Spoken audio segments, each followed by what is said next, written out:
ज्ञानतिमिरान्धस्य ज्ञानाञ्जनशलाकया चक्षुरुन्मीलितं येन तस्मै श्रीगुरवे नमः। श्रीचैतन्यमनोभीष्टं स्थापितं येन भूतले स्वयं रूपः कदा मह्यं ददाति स्वपदान्तिकं। वन्देऽहं श्रीगुरो श्रीयुतापदकमलं श्रीगुरून् वैष्णवांश्च श्रीरूपं साग्रजातं सहगण रघुनाथान्वितं तं सजीवं साद्वैतं सावधूतं परिजनसहितं कृष्णचैतन्यदेवं श्रीराधा कृष्णपादान् सहगण ललिता श्रीविशाखान्वितांश्च। हे कृष्ण करुणा सिन्धो दीनबन्धो जगत्पते गोपेश गोपिका कान्त राधा कान्त नमोऽस्तुते। तप्त काञ्चन गौरांगी राधे वृन्दावनेश्वरी वृषभानुसुते देवी प्रणमामि हरिप्रिये। वाञ्छाकल्पतरुभ्यश्च कृपासिन्धुभ्येव च पतितानां पावनेभ्यो वैष्णवेभ्यो नमो नमः। जय श्री कृष्ण चैतन्य प्रभु नित्यानंद श्री अद्वैत गदाधर श्रीवासादि गौरभक्तवृंद। हरे कृष्ण कृष्ण कृष्ण हरे हरे, हरे Ram Ram Ram Hare Hare. So we are reading from Conception of Gita Nagari Part 2, and the paragraph that we are reading from begins with, we can know from this fact that there is a sweet transcendental interrelation between all living entities. What page is it on? He doesn't have the page. It's page 22. 22. He's got my database, I think. Okay. Yeah. Can you send me that? 22. It's in the ashram house. Okay, I see.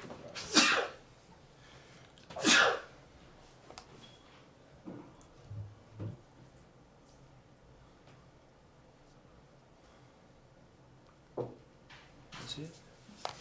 Okay, pull it up. Okay. If you don't have it. Okay. It should be understood that all species of life, O son of Kunti, are made possible by birth in this material nature. That I am the seed-giving father. So then we begin from that part. We can know from this fact that there is a sweet transcendental interrelation between all living entities, irrespective of not only caste, creed, and color between man and man, but between man and beast, man and birds, man and reptiles, man and plants, etc. And so also between man and God, and between God and others, and so on. The Bhagavad Gita can most scientifically raise the standard of life, of sweet relation between one thing and another. And as such, the Gita Nagari shall be the center of such supreme culture of knowledge. The Gita Nagari shall set the example that neither God nor the living being, nor nature, is in any way antagonistic toward one another, but that all of them exist in harmony as a complete whole unit. When Gita Nagari will attempt to harmonize such sweet relation between man and God, man and the world and God, at such an auspicious time only, the United Nations' effort to establish peace in the world will be successful, or the dream of a casteless society all over the world will be realized in practice. There is no other practical solution of the scientific basis of the of universal brotherhood or of universal religion without understanding the simple truth of the fatherhood of Godhead, or motherhood of nature, and childhood of all living entities.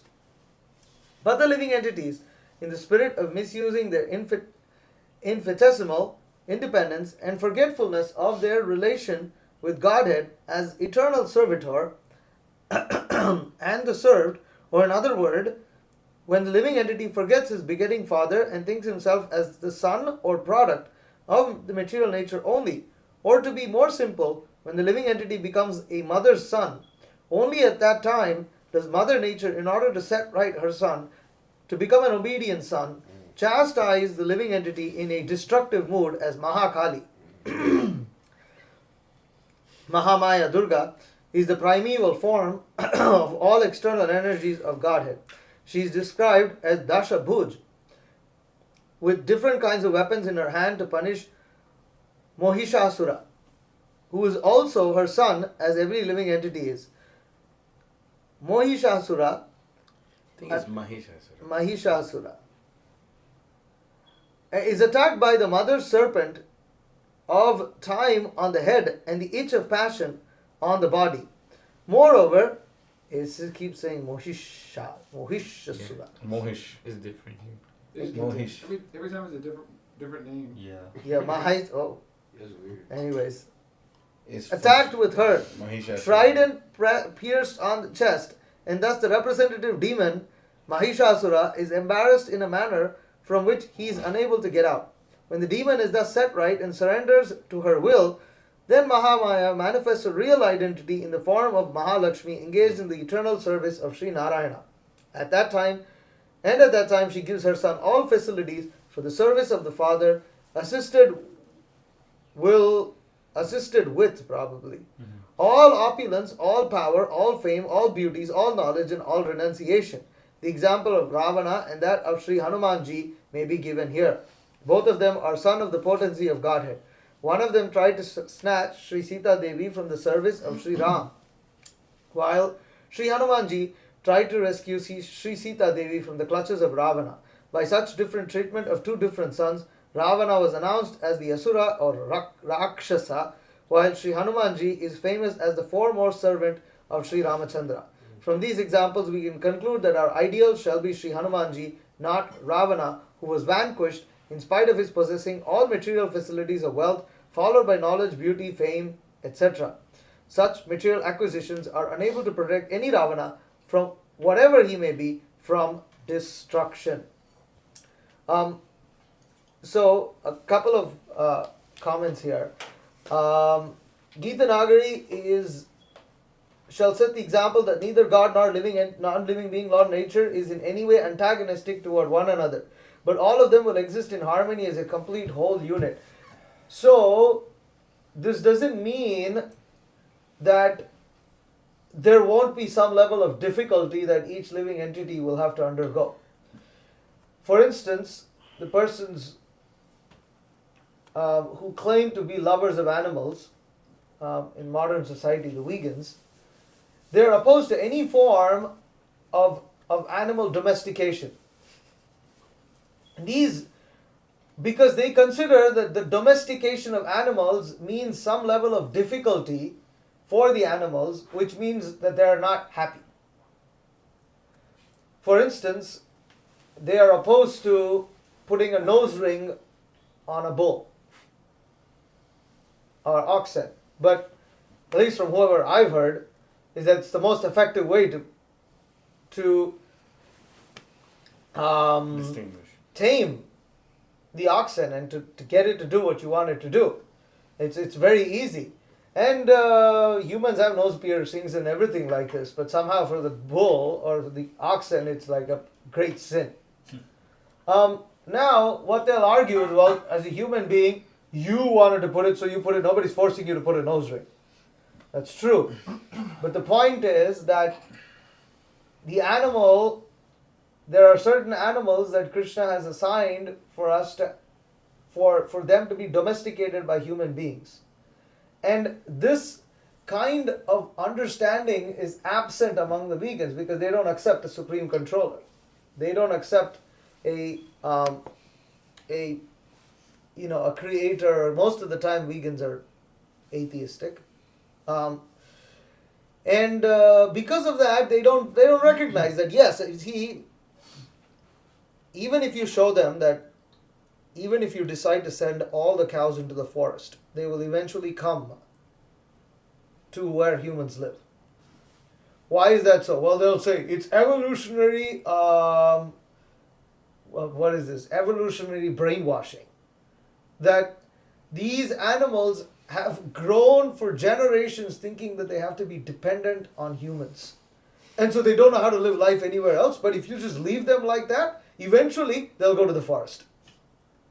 It's all speculation. Because they have no proof that these animals ever lived in the wild. Oh, well, they do. Because according to them, whenever cows evolved, humans didn't know how to domesticate the cows. So according to Darwinism, the cows were probably some part of the time in the forest, and then the humans decided to domesticate the cows. So again, it's all complete speculation. It's called complete nonsense, because they think in this terms of this evolutionary theory, and it's a big thing because the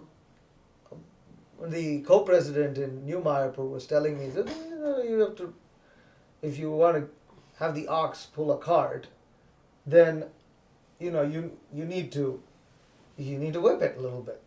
It's not like hard whipping, but it's like hitting it, tapping. The thing is, for the cow, because of it's got its skin, which is used to make leather, is thick. That's why it's used to make leather. So if you just touch it, it won't even feel it. So you got to give it a little, whip there. But for the cow, it's like touching. But then how he actually told me, he said how they were like, how could you beat the animals? You are like torturing them and all this kind of stuff. But what are you supposed to do with them? Nothing. And what happens? They just become a burden for society. Because you let these animals, they don't know how to live outside of human society.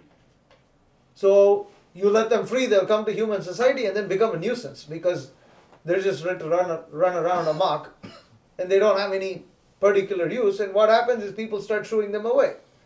The other thing is, because you're not trying to use them for transportation or for plowing or something like this, then you're dependent on machines. And then you're killing the animal. So it's all topsy-turvy. So the point is, anyways, there is some level of suffering that's inbuilt into material life, whether it's an animal or a human being. The question is, after that kind of, because what's the term? Ashram? Ashram means what? Place of shelter. But ashrama also means shrama. That there is some level of austerity that one has to perform within but this is not the shrama evahi kevalam. This is ashram, whereby one elevates oneself. Tapo what is that? Tapo divyam putrakayena sattvam. So that you perform austerities. So there is some austerity involved. But as long as everybody is usefully engaged in serving Krishna, the whole purpose of life becomes fulfilled. And so, therefore, when we see here that we're saying sweet transcendental interrelation, it doesn't mean that there is no difficulty. It doesn't mean there's not a little bit of little suffering. Is there? The cow doesn't want to get yanked. The bull doesn't, the oxen, sometimes you have to force it to do something, because it's an animal. But still there is a sweet relationship. Ultimately, at the bottom of everything, there is a loving relationship. And therefore the cows are happy. The oxen are happy. The people are happy. And those who are not devotees, they don't understand this. The other point here is about Mahishasura. That Mahishasura is attacked by the serpent of time on the head and the itch of passion on the body. And excuse me. So that's something to note there, that how you have the serpent of time on the head. So there's Kala Sarpa. Time is also referred to. Actually, there is a lecture by Bhakti Vikas Maharaj on this in Vishnu Sahasranam. Kala. Sanat. And so there he describes the different types of how time is depicted. One of it is depicted as a snake. And then there's the itch of passion. And this itch, when we try to satisfy this itch, there's so much suffering. Because ultimately the greatest itch is the sex pleasure. And so, okay. Yeah, other than that, everything is pretty straightforward. So we can continue reading.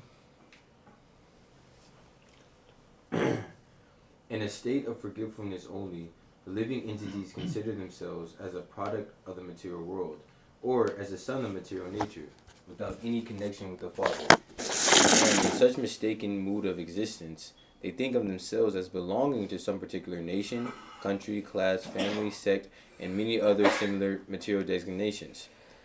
The transcendental the transcendental process of Bhagavad Gita, which aim at the deliverance of the living entities from the above mentioned many kinds of material designations, are known as different yogas. When one is attached too much to material work, he is delivered by the process of karma yoga. When one is attached too much with the speculative way of knowledge, he is delivered by the process of jnana yoga. When one is attached too much in the mystic way of realizing God, he is delivered by the process of hatha yoga.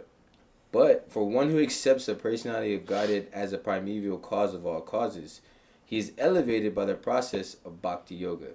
As such, Bhagavad Gita is undoubtedly the book of knowledge for all.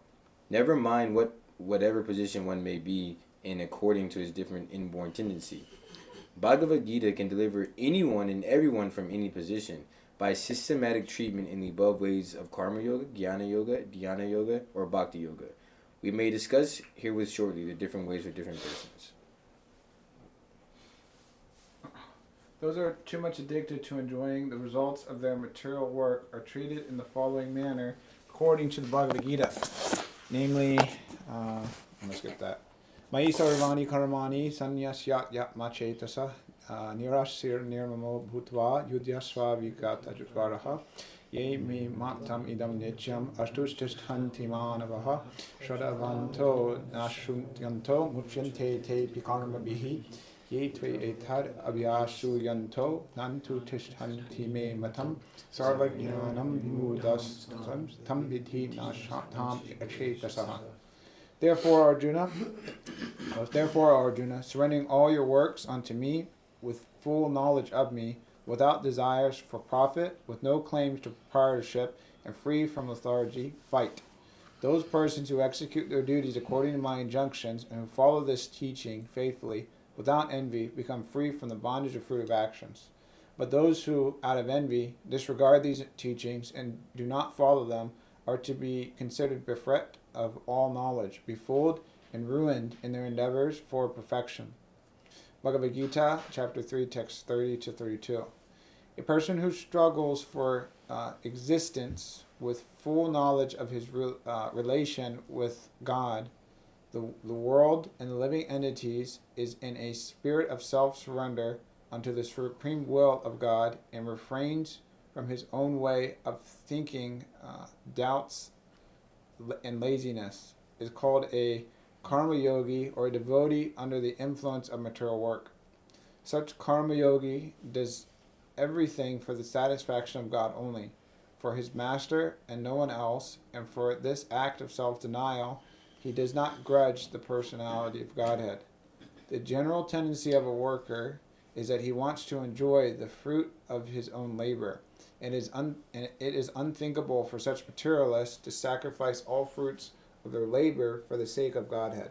Such materialists are bound up by the results of their work, either good or bad. But the karma yogi, who always works for the satisfaction of Godhead, is not at all bound up by any reaction from such material work.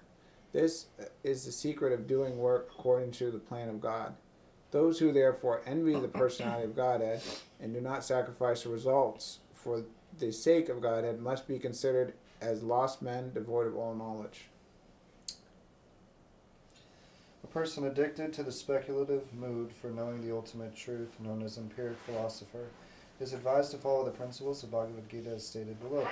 Brahmabhuta prasanatma sutina kamshati Samasarveshu bhuteshu mad bhaktim labhate param.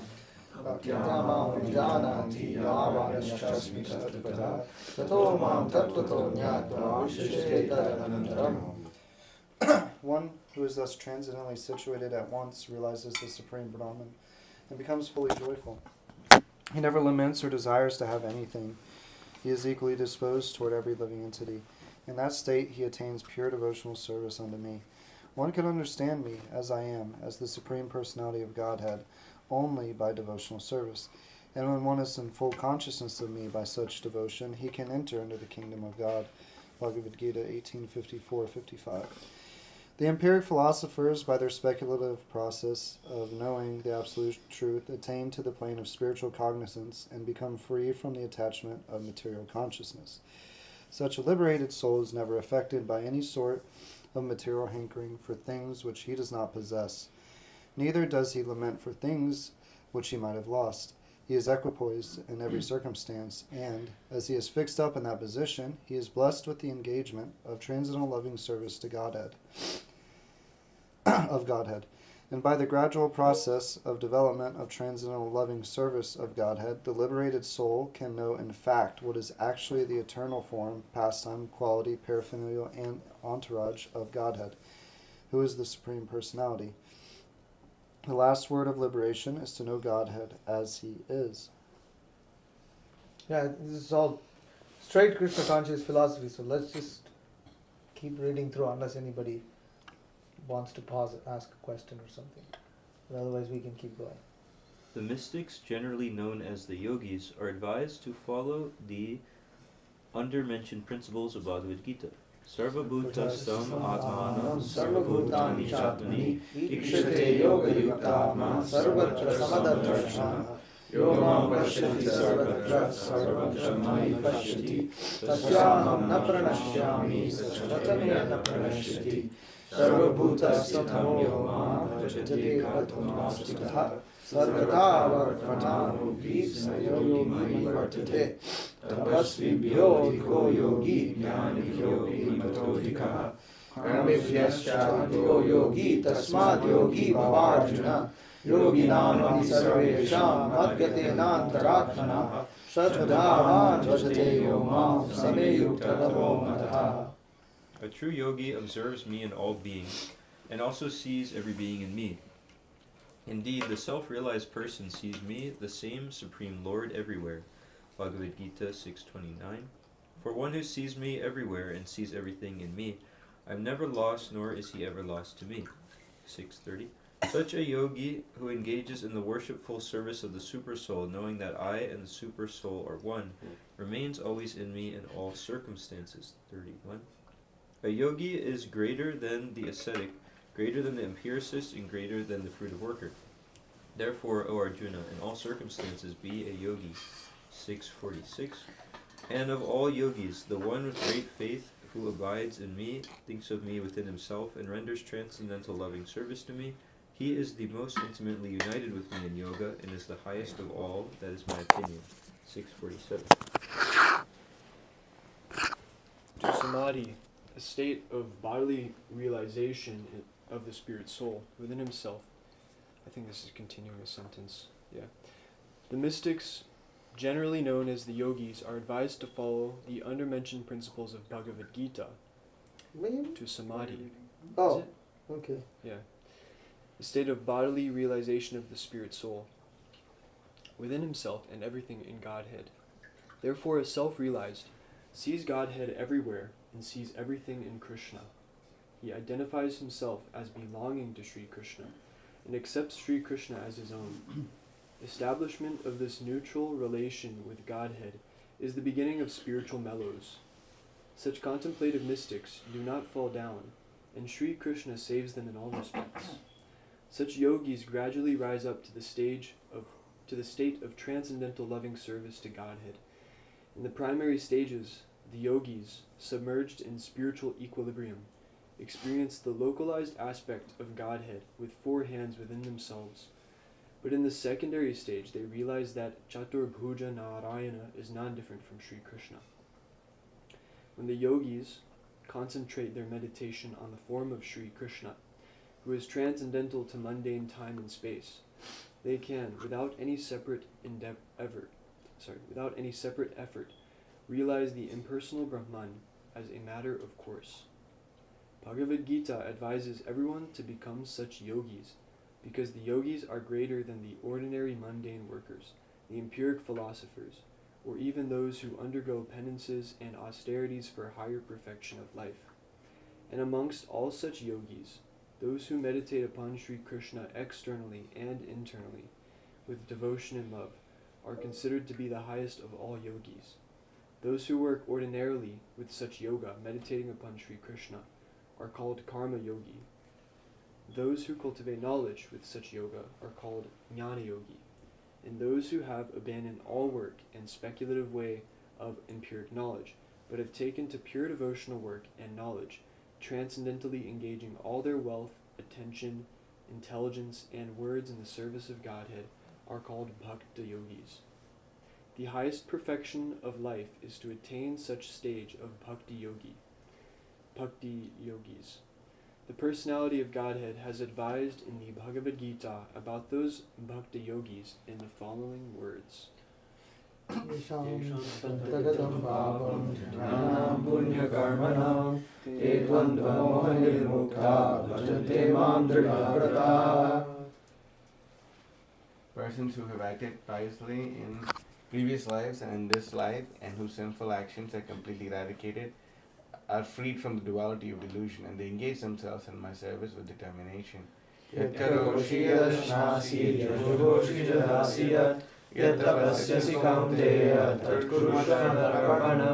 Whatever you do, whatever you eat, whatever you offer or give away, and whatever austerities you perform, do that, O son of Kunti, as an offering to me.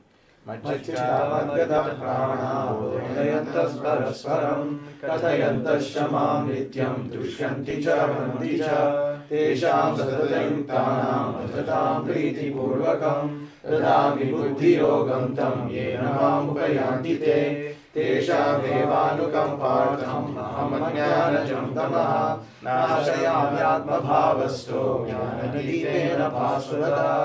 The thoughts of my pure devotees dwell in me. Their lives are fully devoted to my service, and they derive great satisfaction and bliss from always enlightening one another and conversing about me. To those who are constantly devoted to serving me with love, I give the understanding by which they can come to me. To them I show special mercy. I, dwelling in their heart, destroy with the shining lamp of knowledge the darkness born of ignorance. Persons who have become 100% free from all kinds of infections or dualities of the relative world render unalloyed loving service to Sri Krishna only. In such a state of devotional life, the devotee offers to Sri Krishna everything he eats, that he sacrifices, that he gives in charity, that he meditates upon.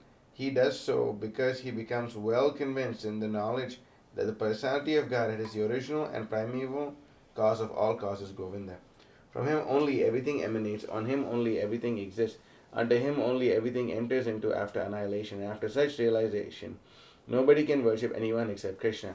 At that time, all attention, all intelligence, and all life of the devotee become absorbed in the transcendental service of Godhead, and such transcendental service becomes manifested in 9 different devotional functions, Navavidha Bhakti or Nabadha Bhakti, of hearing, chanting, recollecting, serving, worshipping, glorifying, adoring, fraternizing, and surrendering to the name, quality, pastimes, paraphernalia, and entourage of Krishna. The personality of Godhead, also being satisfied with transcendental loving services of such devotees, constantly engaged in him, enlightens such devotees from within themselves in such a way that they may be able to enter into the manifested pastimes of Sri Krishna as he performs at all times.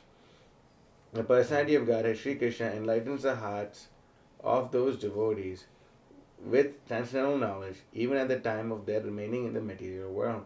And although such devotees may be illiterate in terms of material calculation, the main function of Sri Gita Nagari shall be to increase the number of such devotees only, amongst other engagements. After discussing the above mentioned activities of Gita Nagari, we can summarize the conclusion in the following way. A. Sri Krishna is the personality of Godhead, is a powerful whole, and the living entities and natural phenomena are his energies. Energy of a person gives evidence of a powerful man, and as such the energies of Godhead, namely the living entities and the material nature combined, glorify the immense energy of Godhead. Energies are parts and parcels of Godhead, but they cannot be Godhead themselves. You go. Mahatma, do you want to read it? Yeah, no, where's my reading this? God's external energy is engaged in the matter of chastity. Internal energy is engaged in protecting the devotee and the faithful. D. The living entities are controlled by the external energy of Godhead. One day, the living entities make it their main business to satisfy the material senses. The objects of sense gratification are composed of 24 elements created by the external energy. The material science can deal with those 24 elements by chemical or physical combination, and such products appear before us like the mirage in the desert, created by such material combination. Increasing the number of such mirages by advancement of material science will never bring real happiness to the living entities, because such steps will drag the living entities farther and farther from Godhead. The living entity, although it has become entangled in the material cages of gross body and subtle mind, somehow or other, can liberate itself from such bondage by developing the quality of goodness to begin with, and gradually rise to the plane of transcendence, when the seeds of bondage in different stages of subconsciousness, consciousness, and unmanifested stage are burnt and the living entity is liberated. This is stated in the Bhagavad Gita as follows. Urdhvam gachanti sattvaśtha, madhye tishanti rajasa, jagam yaguna adho gachanti tamasah. Those situated in the mode of goodness gradually go upward to the higher planets. Those in the mode of passion live on the earthly planets, and those in the abominable mode of ignorance go down to the hellish worlds. Bhagavad Gita, chapter 14, verse 18. So, going further, we'll continue reading. There's not much I'm going to comment about what we just read, because it's Krishna conscious philosophy that Srila Prabhupada is explaining in this essay. But the point is that the society of Gita Nagari is meant to increase devotees with this kind of understanding. And when these devotees become the center, when these devotees are considered the most educated, they are considered as authorities, then society will progress. Right now you have scientists who are professors, PhDs. These are considered, oh wow, he's a very intelligent person. What he says must be true. What he says must be taken into account. And people immediately take such a person very seriously. It's not, I'm happy it's not done in the West, but I used to hate it being done in India. Practically every program they'll put when they want to introduce someone, they put IIT behind it, or PhD, whatever, not PhD, Doctor, doctors. Indians love this word doctor also. So it's in Vedic culture, there was that. The titles were given, but titles were given on the basis of understanding of Vedic knowledge. For instance, Jiva Goswami gave titles to Narottam Das Thakur, Srinivas Acharya, and Shyamananda Pandit. Narottam Das Thakur was given the title Mahashai. Narottam Thakur Mahashai. And like that. So, Bhakti Siddhanta Saraswati Thakur also used to give titles to his disciples. So, but anyways, the point is that if there's a model of society where such devotees, their words, their opinion is taken seriously, then society will change a lot. It makes a big difference.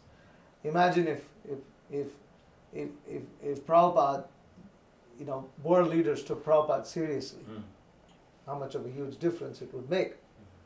Or if world leaders took, the leading preachers of Krishna consciousness today seriously, how much of a difference it would make, So yeah, that to develop that kind of society, this is, it requires a complete change, and devotees can't expect to go along with modern society and expect to be able to change it. Varnashram, Gita Nagari, this concept of Gita Nagari is a complete other direction. It's very, very, very, very revolutionary. Anyways, we can continue reading. I do have a question though on this point, because it's saying. Yeah. We'll take questions at 7:10. Okay. Yeah. The highest service that can be rendered to humanity, therefore, is to raise it from its downtrodden state of bondage. Indian saints have specifically emphasized this important subject of social service. whereas people in other countries lag behind in that science. Although people in other countries have advanced far beyond expectation in the advancement of binding the living entity in material bondage, they have very little culture in this transcendental science. Such advancement of material science has created so much entanglement for human society that that everyone is now anxious to get back peace and happiness by the formation of such associations as the United Nations and other organizations. It is not, however, possible to attain peace without being educated in the spiritual science as has been dealt with in the Bhagavad Gita. Isha Gunamayi Mamaya Duratya Mame Vaye Prapadyante Mayame Tam Taranti Te. This divine energy of mind, consisting of the three modes of material nature, is difficult to overcome, but those who have surrendered unto me can easily cross beyond it. Bhagavad Gita 7.14. The mode of treatment has to how one can be raised from the lowest status ignorance to the highest status of illumination of full knowledge is elaborately discussed in the Bhagavad Gita. The medicine and the diet both have been thoroughly dealt with there. More than 80% of the general population is more or less of the demonic type. The demonic tendency has increased so much that nobody is even able to understand that there is an absolute need for us to cultivate the science of the internal potency of Godhead, as much as we are doing in the field of the external potency of Godhead. As a matter of fact, they are now not only foolish and sinful, but also their knowledge is covered by sinful acts. Namam Dushkritino Mudha Prapadyante Naradhama Mayaya Paritagnyana Ashram Bhavamashritaha. Those miscreants who are grossly foolish, who are lowest amongst mankind, whose knowledge is stolen by illusion, and who partake of the atheistic nature of demons, do not surrender unto me. Bhagavad Gita 7.15. If we want, therefore, to take all these asuras to the highest stage of life, not only for their benefit, but also for our benefit too, because the suras and the asuras are, so to say, bound up together for relative activities. If we really want to do them some good, it is our duty then to distribute the remnants of foodstuff offered to Godhead to such asuras, so they can rise up gradually to the transcendental plane. Sarva Karmanya Pisatha Kurvano Madhyapashaya Mat Prasadadavabnoti Shashvatam Padam Avyayam.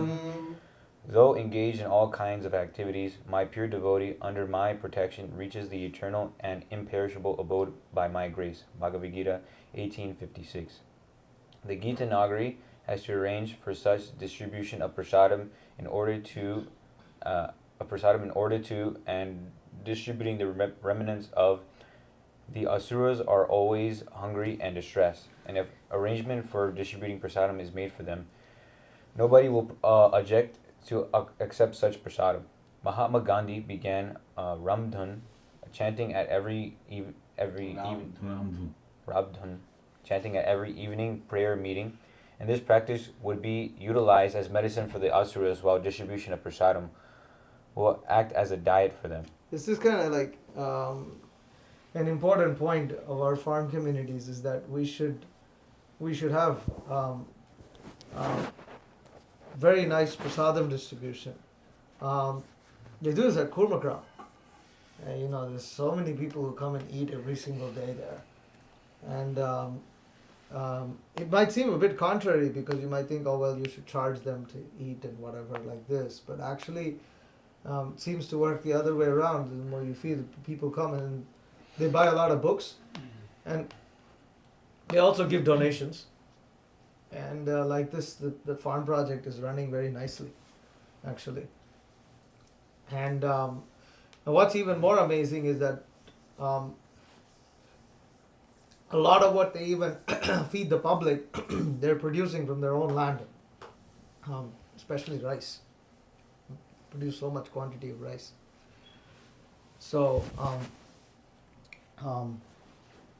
yeah, okay. Yeah, questions? Got something? Yeah. Yeah, even this point that Prabhupada was making, as far as the 80% of the population are demons, right? And then in the context Sounds of like an understatement. yeah, well, he also says 99%. He says back in the day. I think it increased once he came to America. When he came to America, so actually 80 is too low. But he didn't see America yet. But yeah, he didn't see it. See It it. increased.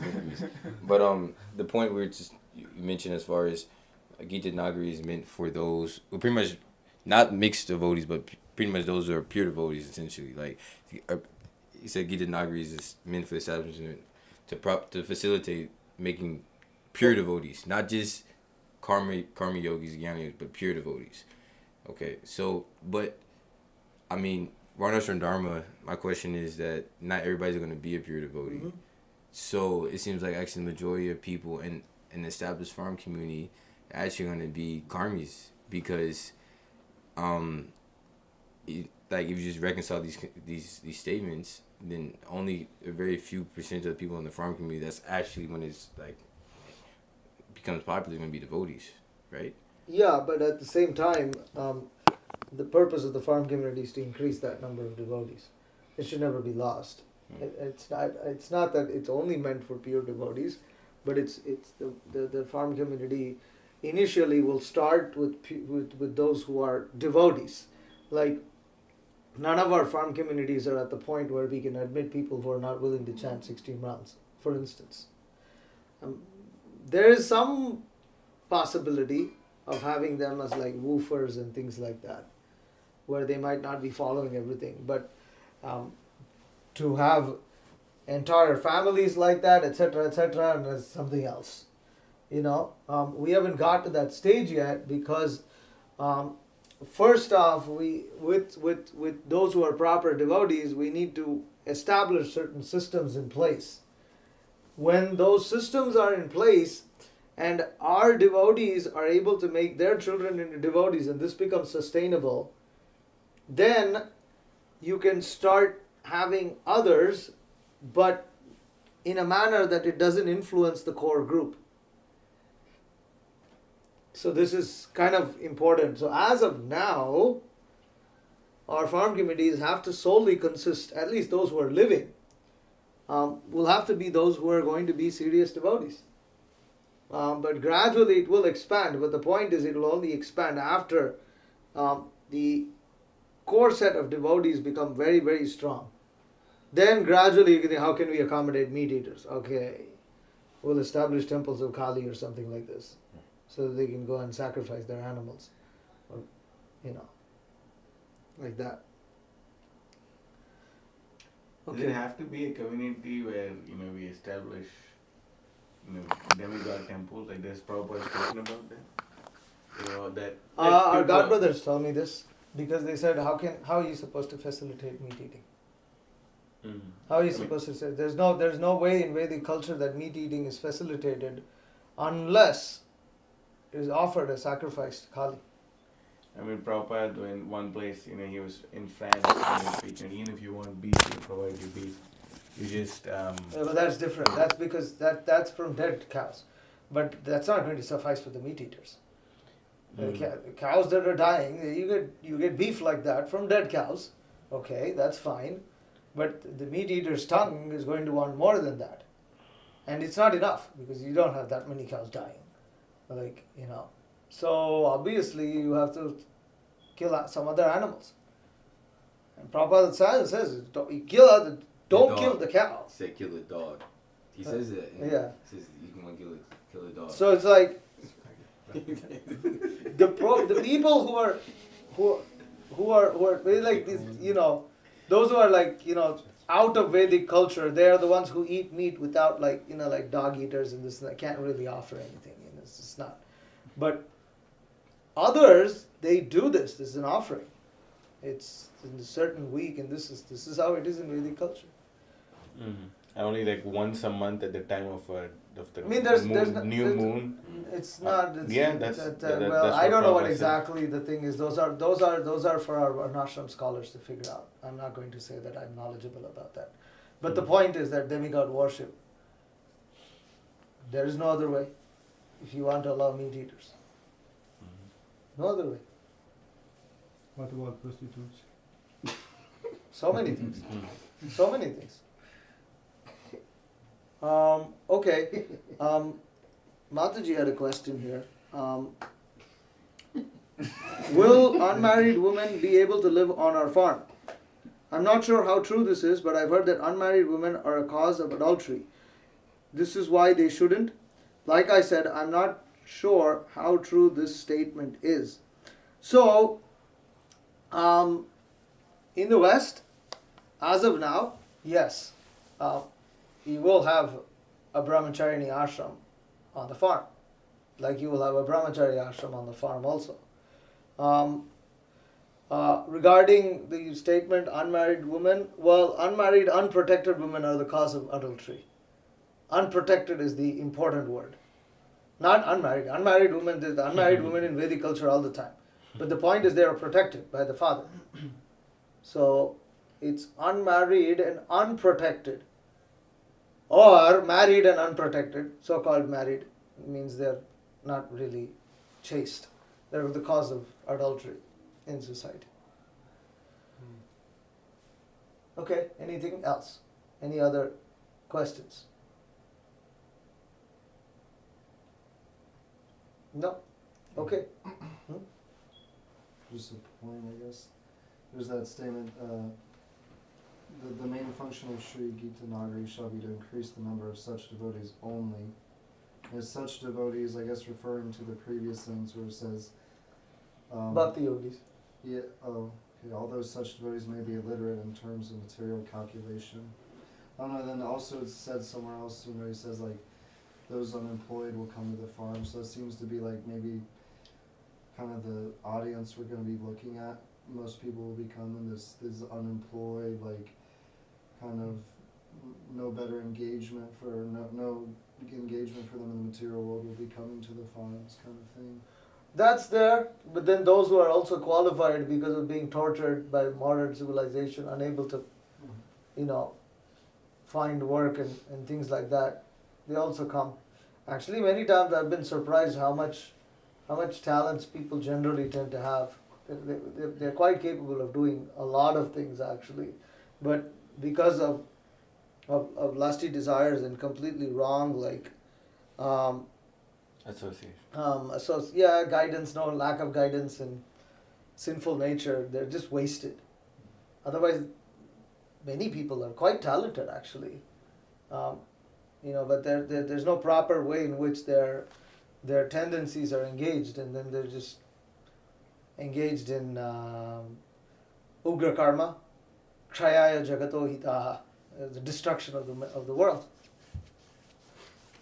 So most of the time, if you can get people and you can get them to become peaceful and at least somewhat pious in their behavior,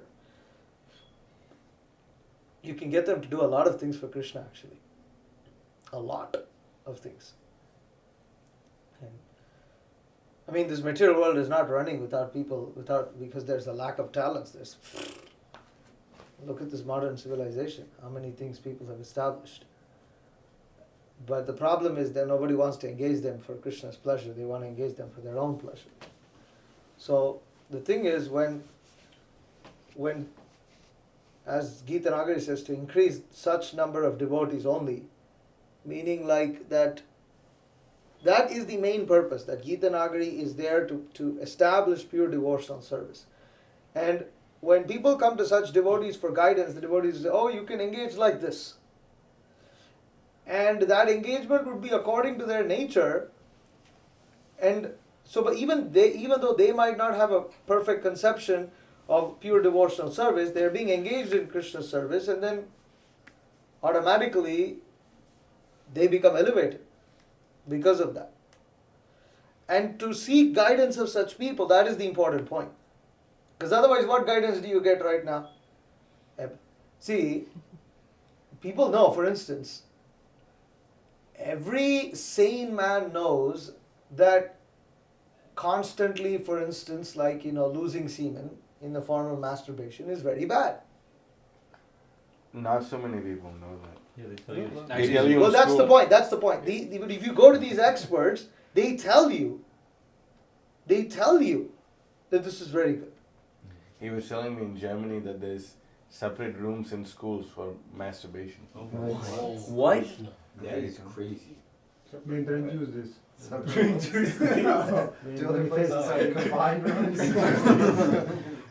He's very shocked. Really? He's very shocked.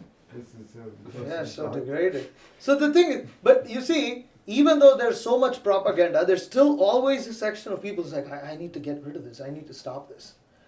Even though there's so much propaganda, there's still people who are like, I need to stop this.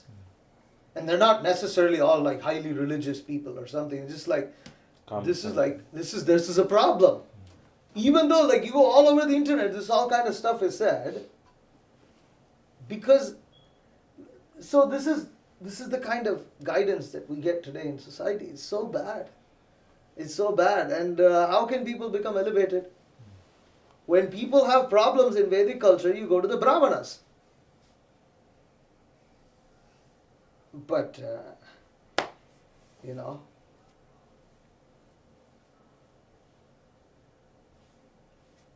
Yeah.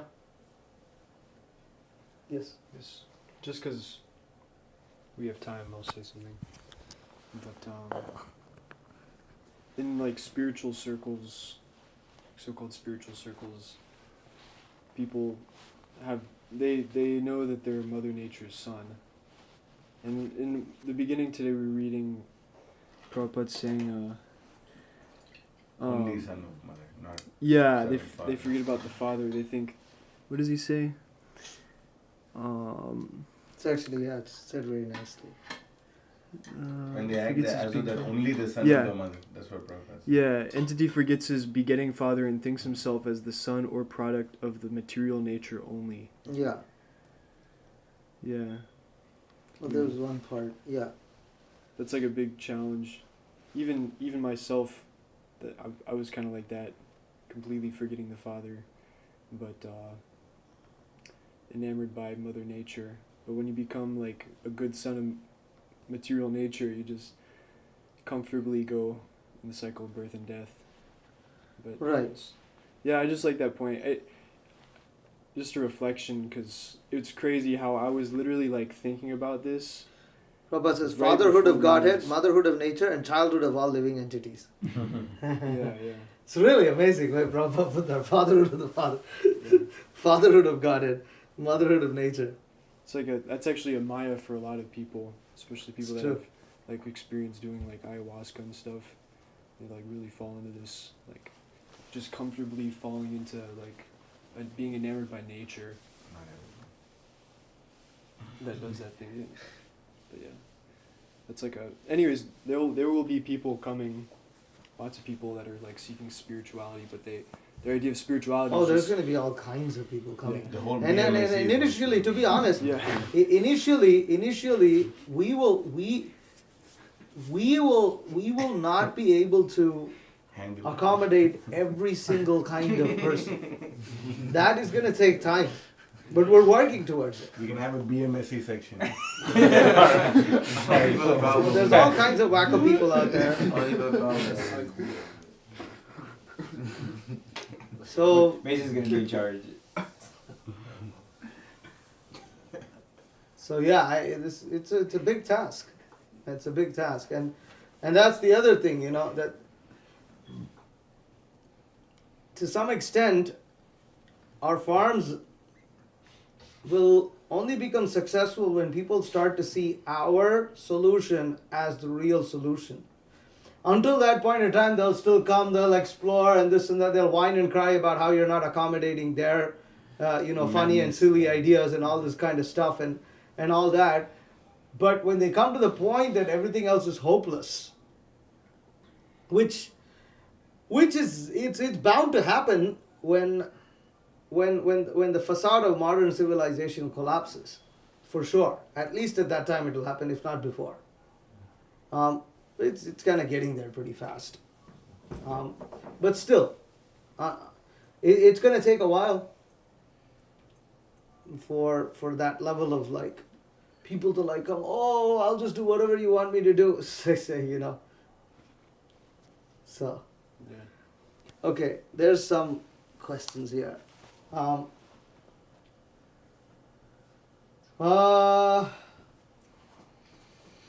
Would we have a brahmachari ashram in the city, or will we see when we get to that point? We will see when we get to that point. What about women with children who don't have husbands, who are following the principles, chanting 16 rounds? Would they be able to live on the farm although they don't have protection from a husband? Don't know is the proper answer. Because basically we have to see that there's protection all around, not just for the mother and her child, but also for people who are around the mother and the child. And we live in a society where, even though we're establishing a farm community, it's not that we are completely above the laws of the land. So there are multiple considerations that need to be taken into, and it's kind of like the answer. As of now, what are we looking at? We're just trying to facilitate those who are married and their children. That's kind of like really the immediate goal, along with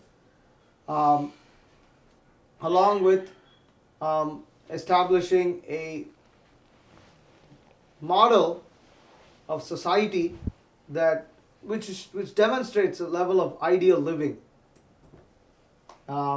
simple living, high thinking, for which there will be brahmacharis also. There will be sannyasis, things like this, all the four varnas, and ashrams, and animal husbandry, animal domestication, cow protection, most importantly. Yeah. Yes. I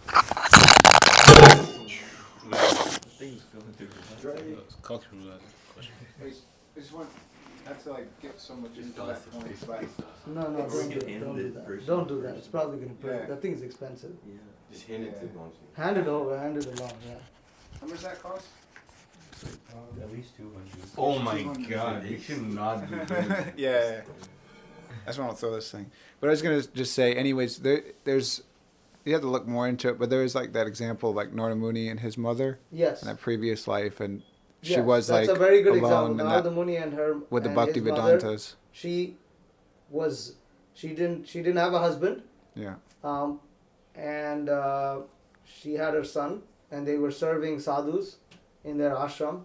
So there's some role. Exactly how these things will be done, I don't have an answer for Yeah. it right now in our context. Yeah. Yeah, we'll get there. So there's also. But that's a very good yeah. example. It's also, this is another. I wouldn't like cite this one so much, but there is like with Sita Devi and Kusha and Lava, because she had Lava Kusha, right, Valmiki's right. So there are some examples. Yeah, in that's true. Shastra. That is true. And it seems like some of those like some of the That's true. offspring also Was Valmiki are great. married? I haven't heard of it though. don't think so. I don't remember hearing anything about that Interesting. or saying or Very anything. interesting. Yeah. Anyways, that's all. So Okay. there's probably more, but that's. Anyways. Yeah. This was really quick, but just you're talking about like married couples and their children. Divorce is like pretty popular. How we like, and I don't know. Maybe we don't have an answer for that, but it's a big Yeah, problem. if divorce happens, it's a big problem. It's like because I mean, What do they do in Hungary? What do they do in Hungary? They kick them out. That's one thing we had. okay. Yeah, Homestead Heritage has a 0% Homestead actually. Sorry, boss. It's Church Christian. Homestead Heritage. Well, the thing is, in Homestead Heritage, what's the difference is that people live independently.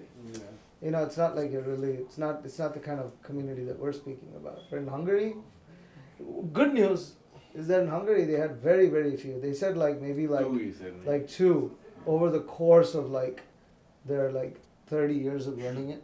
So that's pretty good. That's huge. That's amazing. That is huge. That's really good. And I don't care what and anyone of those That's two, amazing. you know, they had a whole investigation as to who was the problem, and then the person who was at problem, whether that was the male or the female, was the one who was sent out. Oh, they didn't both go. No, not Oh, both. okay. And then the other was just protected. I didn't get into the details of whether it was a male or a female and what exactly happened and all that. But yeah. It's English. Yeah. You can write it down. We can discuss it next week. All right. Thank you very much. Srila Prabhupada ki Jai. jai. Vancha kalpatarubhyascha kripa sindhubhya